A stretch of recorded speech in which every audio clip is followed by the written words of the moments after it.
Buenos días a todos. Empezamos hoy un nuevo tema, el dedicado al estudio de la Constitución de 1978, al sistema político que declara esa Constitución y que es el que tenemos vigente en la actualidad, y al estudio también de una de las peculiaridades que incorpora la Constitución de 1978, que es el desarrollo de un Estado autonómico. Este desarrollo del Estado autonómico lo vamos a hacer referido a nuestra propia autonomía, Castilla-La Mancha.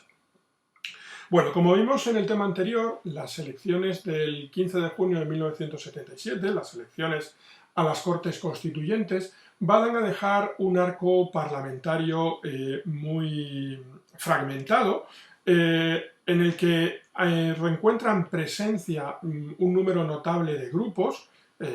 siendo los más importantes en el centro-derecha la Unión de Centro Democrática, ganadora de las elecciones, con 165 diputados, y como principal partido de la oposición el Partido Socialista Obrero Español de centro-izquierda. Las formaciones que eran consideradas más vinculadas a los extremos, tanto por cercanía al régimen franquista como por su significación en la lucha antifranquista, esto es, Alianza Popular o el Partido Comunista de España, van a quedar en una posición secundaria, en gran medida castigadas por un electorado que se decanta por posiciones moderadas. No obstante, esta distribución del arco parlamentario nos deja algunas lecturas que van a condicionar el desarrollo del texto constitucional. Como veis, la suma de los diputados de UCD y de Alianza Popular, formaciones en mayor o menor medida ligadas directamente al régimen anterior, suman una holgada, una cómoda mayoría absoluta que podrían haber utilizado para imponer una constitución con un fuerte sesgo ideológico, como había sido, por ejemplo, la Constitución de 1931. Sin embargo, como veremos, estas circunstancias no se va a dar y la Constitución de 1978 se va a caracterizar por una palabra que recoge el sentir de toda una generación, que es la idea de consenso. Es decir, crear un marco legislativo lo suficientemente amplio, lo suficientemente cómodo, como para que las distintas formaciones políticas puedan desarrollar su actividad política sin encontrarnos en un permanente proceso constituyente. Como vimos en su momento, estas elecciones generales van a dejar una distribución del voto muy decantada hacia la Unión del Centro Democrática en cuanto a su distribución territorial, siendo Andalucía, Valencia, Madrid y Asturias, así como Barcelona, los territorios donde el Partido Socialista va a obtener la mayor representación parlamentaria. Las fuerzas de signo nacionalista, como el Partido Nacionalista Vasco o el Pacto Democrático per Catalunya,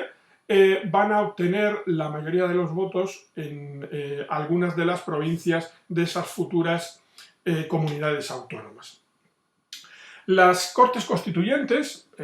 surgen así con el encargo de elaborar una constitución que tendría que tener en cuenta los antecedentes históricos del constitucionalismo español, todos los que hemos ido viendo desde 1812, así como las realidades constitucionales contemporáneas en los estados europeos que surgieron después de la Segunda Guerra Mundial, especialmente en lo que se refiere a la propia Constitución de la República Federal de Alemania o las que caracterizan a la Quinta República Francesa.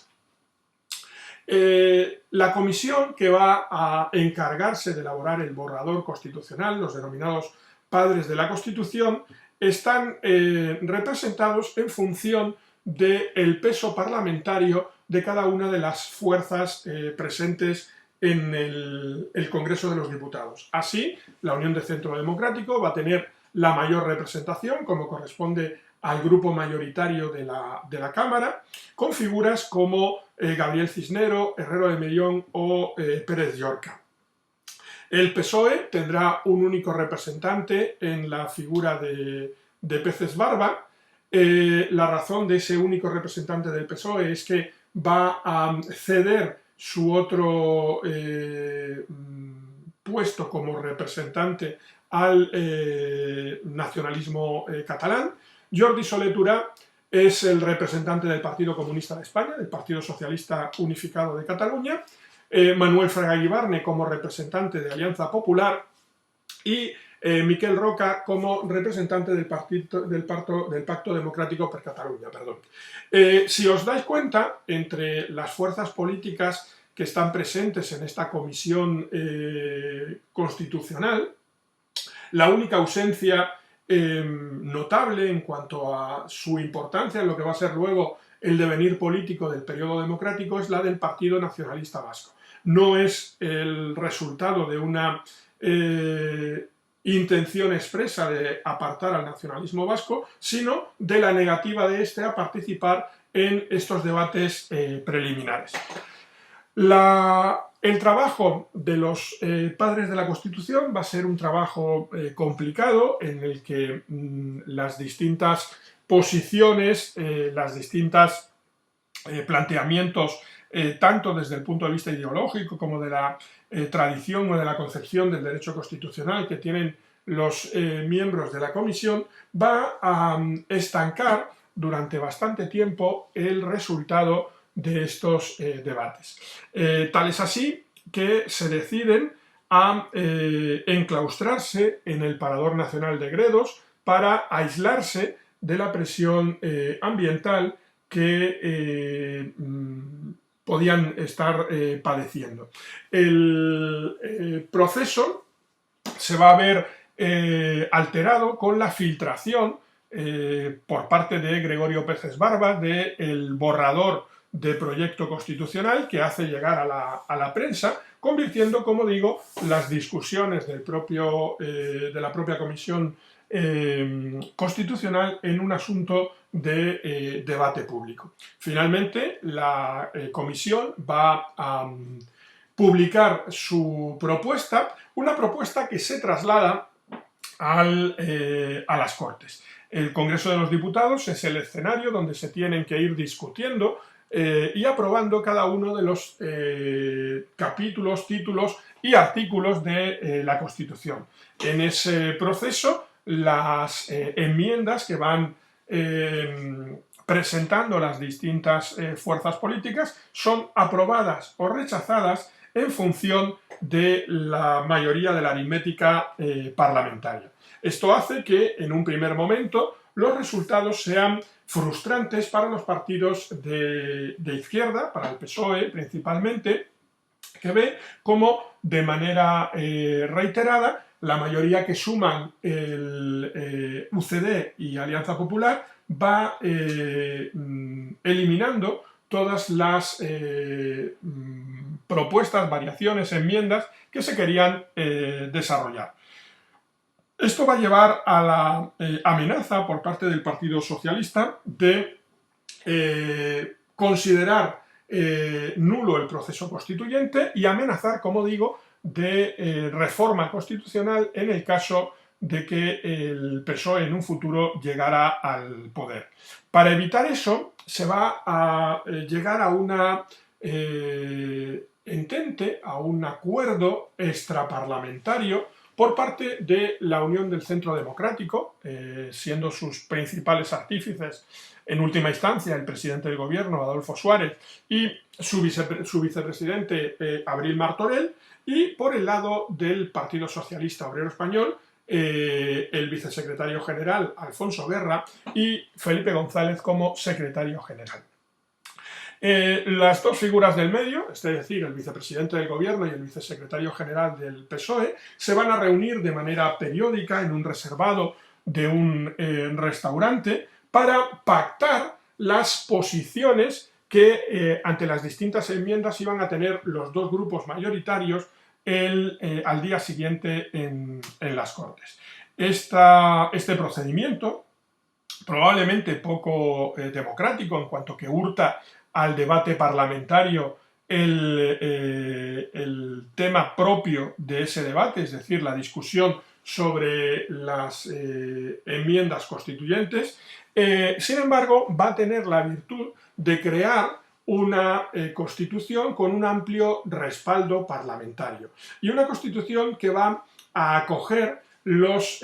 principios tanto de la tradición demoliberal como de la tradición socialista, lo que va a dotar a la Constitución española de una estabilidad que solo es comparable entre el constitucionalismo español con la Constitución de 1876. La Constitución de 1978 establece un régimen de monarquía parlamentaria, esto es, el rey es jefe del Estado, pero es el Parlamento el que va a nombrar al presidente del gobierno y es el Parlamento el que fiscaliza por completo la acción del gobierno, quedando desvinculado el poder ejecutivo de la jefatura del Estado. El poder legislativo se establece con un sistema bicameral. Decíamos que los sistemas bicamerales, que habían sido los mayoritarios en el constitucionalismo español, con las únicas excepciones de la Constitución de 1812 y de la Constitución republicana de 1931, respondía ese bicameralismo a dos posibilidades, o bien a la intención de crear una cámara de privilegiados, una cámara alta que refrenase los procedimientos más revolucionarios de una cámara baja, o bien una segunda cámara como representación territorial. Esta es la explicación que adquiere el Senado en el texto constitucional, convirtiéndose en una cámara de representación territorial, donde tendría que articularse el debate de ese nuevo Estado autonómico que la propia Constitución va a desarrollar. Sin embargo, las atribuciones y funciones del Senado van a quedar un tanto difuminadas en el desarrollo posterior y el peso que en la vida política actual tiene el Senado es un peso relativamente secundario con respecto a la acción del Congreso. Se establece la mayoría de edad en 18 años, evidentemente se reconoce el sufragio universal, ya firmado en España desde 1890, y se escoge como marco electoral la provincia. Esta preferencia por la circunscripción provincial frente a otras circunscripciones, como puede ser un distrito uninominal más pequeño, vendría a intentar evitar la conformación de prácticas de carácter caciquil, como habríamos visto en la práctica de la Restauración e incluso de la Segunda República. El sistema electoral va a mantener el que impuso la ley electoral de 1977, anterior a las elecciones, incluyendo un sistema proporcional corregido. El modelo de corrección es el denominado Ley D'Hondt, que prima a las formaciones más votadas, más exitosas, con una sobrerepresentación parlamentaria. El objetivo es crear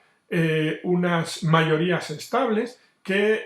eviten la inestabilidad que se presenta en otros sistemas contemporáneos, como podría ser el italiano. La legislatura se establece en 4 años.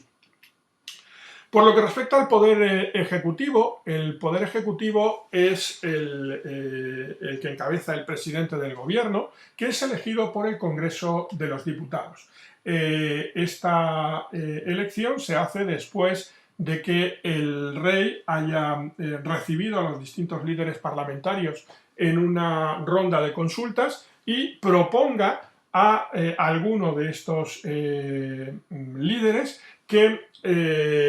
presente su candidatura. Hasta fechas muy recientes, hasta comienzos del siglo XXI, el elegido como candidato era siempre el representante del partido con mayor número de diputados, aunque el sistema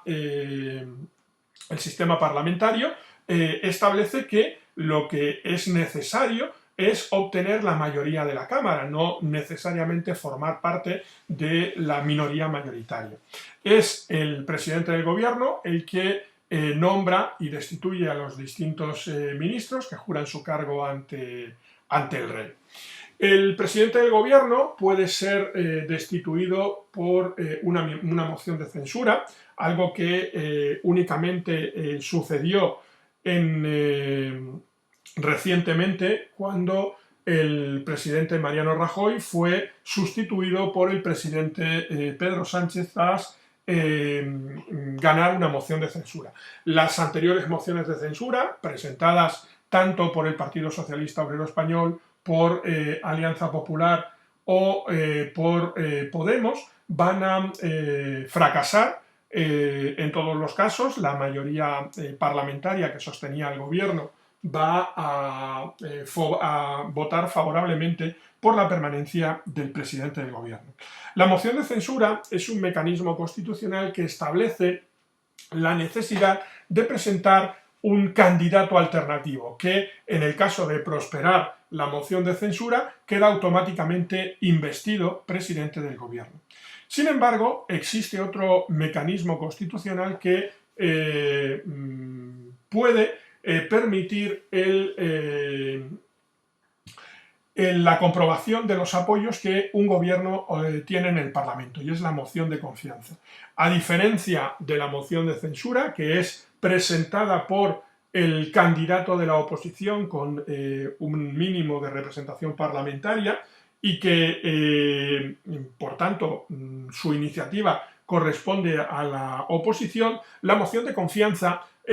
parte del propio gobierno. Es el presidente del gobierno el que se somete a la confianza de las Cortes. Si esa moción de confianza no es apoyada, es decir, si el presidente del gobierno no consigue la mayoría de votos afirmativos de las Cortes, el presidente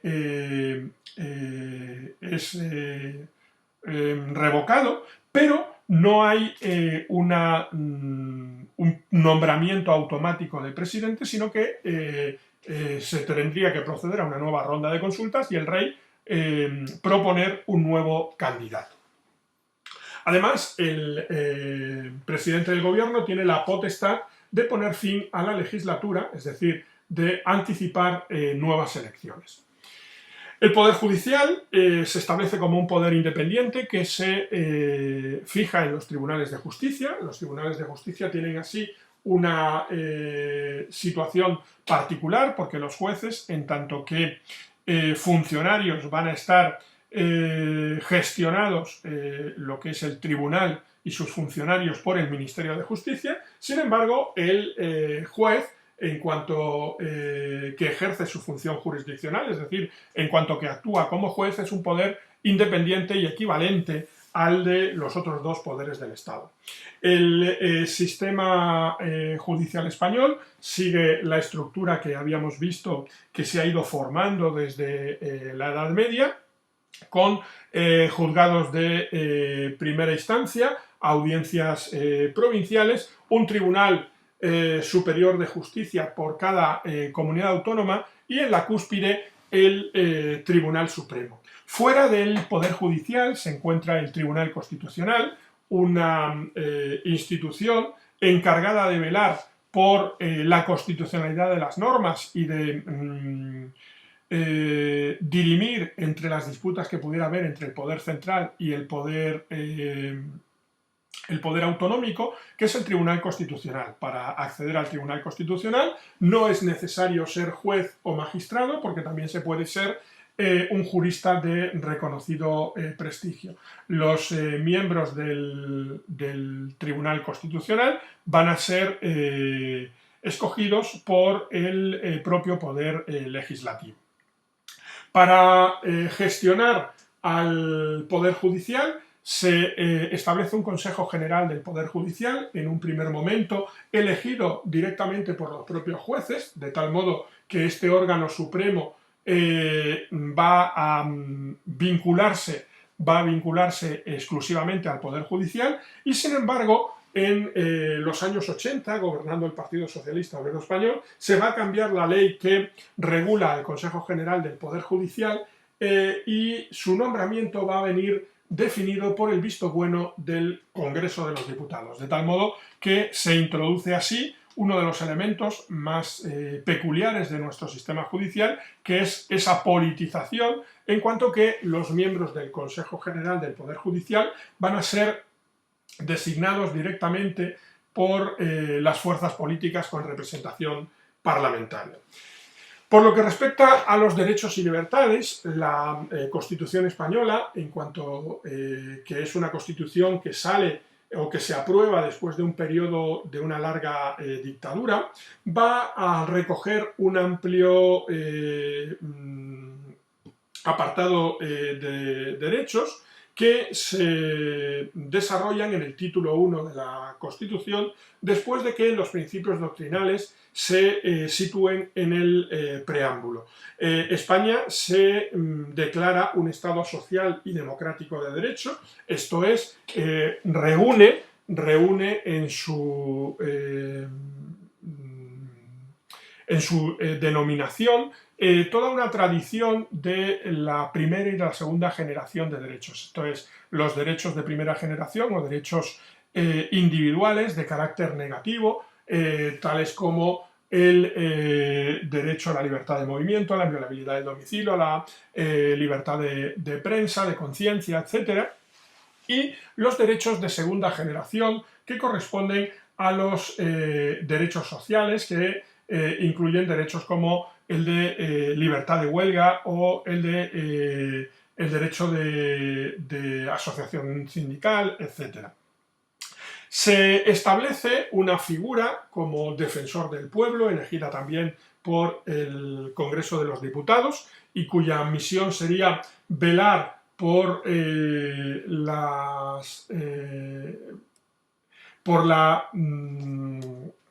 mantenimiento de estos derechos constitucionales, disponiendo de capacidad para elevar un recurso ante el Tribunal Constitucional, y desde el punto de vista de la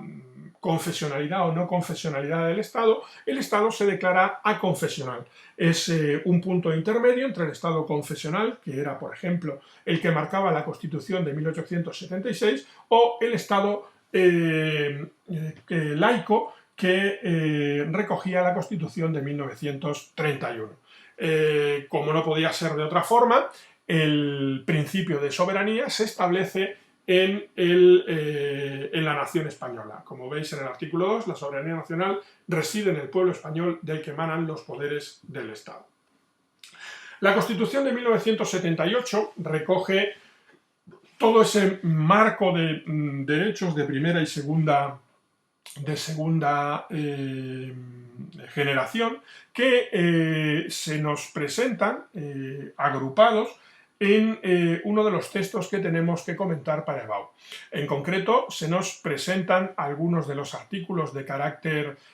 doctrinal, como es el artículo 1, en el que se señala que España se constituye en un Estado social y democrático de derecho, que propugna como valores superiores de su ordenamiento jurídico la libertad, la justicia, la igualdad y el pluralismo político. La expresión Estado social y democrático de derecho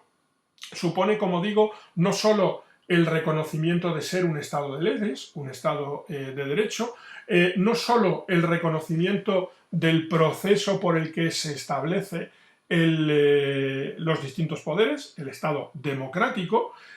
sino que también se reconoce ese carácter social, asistencial, que tendría que ser natural al propio Estado. Y se establecen como principios inspiradores del ordenamiento jurídico la libertad, la justicia, la igualdad y el reconocimiento del pluralismo político. El segundo punto recoge el carácter de soberanía popular, señalando que es de ese poder soberano del que emanan todos los poderes del Estado, y el tercer punto de ese artículo primero se señala que la monarquía parlamentaria es la forma política del Estado español. El artículo 2 también recoge un principio doctrinal como el principio de la indisoluble unidad de la nación española, patria común e indivisible de todos los españoles, y reconoce de forma justapuesta el derecho de autonomía de las nacionalidades y regiones. Esta selección de términos, nacionalidad y región, va a ser especialmente discutida. Algunos intelectuales de la época, como podría ser el filósofo Julián Marías, van a criticar el uso de la expresión nacionalidad, que va a resultar un tanto antitético con el principio unitario que se recoge en el apartado previo de esa indisoluble unidad de la nación española. El uso de la expresión nacionalidad estaba dirigido a buscar el apoyo, el acomodo de los partidos de sensibilidades nacionalistas, especialmente los vascos y catalanes. El artículo 6 hace referencia a los partidos políticos como expresión de ese pluralismo político y señalándole como principio el funcionamiento interno de carácter democrático, algo que el desarrollo del tiempo pues ha demostrado que no siempre se cumple en las estructuras administrativas de los propios partidos. El artículo 14 señala el principio de igualdad ante la ley, en el que se excluye cualquier discriminación, sea esta de nacimiento, raza, sexo, religión, opinión o cualquier otra condición o circunstancia personal o social. Y se establece en el artículo 16 la libertad ideológica, religiosa y de culto, a la vez que se afirma el carácter aconfesional del Estado. Es decir, ninguna de las confesiones que se puedan ejercer en España será la religión del Estado. Se reconocen principios como el de la libertad de expresión, la libertad de creación o la libertad de cátedra. Y a partir del punto 41 empezamos a ver elementos como ese mantenimiento de un régimen público de seguridad social que hace referencia a ese carácter de Estado social, es decir, a aquellas obligaciones que el Estado tiene de sostener determinados servicios que se consideran de interés público. A partir del punto 137 se recogen una de las novedades más notables de la Constitución de 1978 y que solo tiene como antecedente la Constitución de 1931, que es el principio de autonomía. El territorio de España se iba a organizar en municipios, en provincias y en comunidades autónomas, señalando que el Estatuto de Autonomía será la norma principal de ese nuevo marco territorial y que tendrá carácter de ley orgánica, integrándose en el ordenamiento jurídico. Y se establece en este texto un artículo especialmente famoso en los últimos tiempos, que es el artículo 155, que señala que si una comunidad autónoma no cumpliere las obligaciones que la Constitución u otras leyes le impongan o actuara de forma que atente gravemente al interés general de España, el Gobierno podrá adoptar las medidas necesarias para obligar a aquella al cumplimiento forzoso de dichas obligaciones o para la protección del mencionado interés general. Lo que queda eludido es que esta acción del Gobierno tiene que ir precedida, como ya me imagino que conocéis, por el visto bueno de la mayoría del Senado, como Cámara de Representación Territorial. La Constitución se va a aprobar en octubre del 78 por parte de las Cortes y queda pendiente su refrendo por la población española. Ese referéndum se va a llevar a cabo el 6 de diciembre de 1978 con una papeleta semejante a la que veis en la fotografía, y va a obtener un amplio respaldo en todo el país, incluyendo en aquellos lugares donde la posición nacionalista iba a tener ciertos reparos. Va a ser mayoritariamente aprobada en Cataluña y va a ser también aprobada en el País Vasco. Finalmente, el 29 de diciembre, el rey sancionará con su firma la Constitución española. La Constitución no solo establece un marco para la vida política, para el desarrollo de la vida política española, sino que tiene una decidida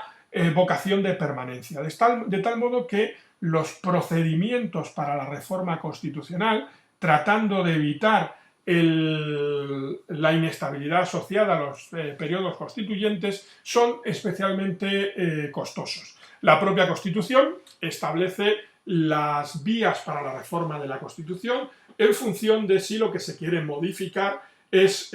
un artículo que afecte a los títulos principales, al título preliminar, título primero, título segundo de la Constitución, o al título octavo, o si se trata de otro tipo de reforma.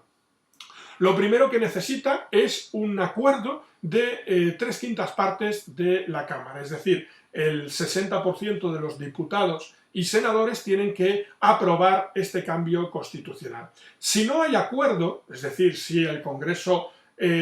presenta esta mayoría y el Senado no, se formaría una comisión paritaria con representación equivalente de ambas cámaras. Si no hubiese acuerdo, a pesar de esa comisión paritaria, no se llegase a un entendimiento, se podría iniciar la reforma de la Constitución con una mayoría de 3/5 en el Congreso, es decir, siguen necesitándose un 60% de la representación del Congreso de los Diputados y mayoría absoluta en el Senado. Si al menos una 10ª parte de los miembros de una de las dos cámaras, es decir, del Congreso o del Senado, o lo que es lo mismo, 35 diputados en el caso del Congreso y creo recordar que 21 senadores solicitan que la reforma sea sometida a referéndum en los 15 días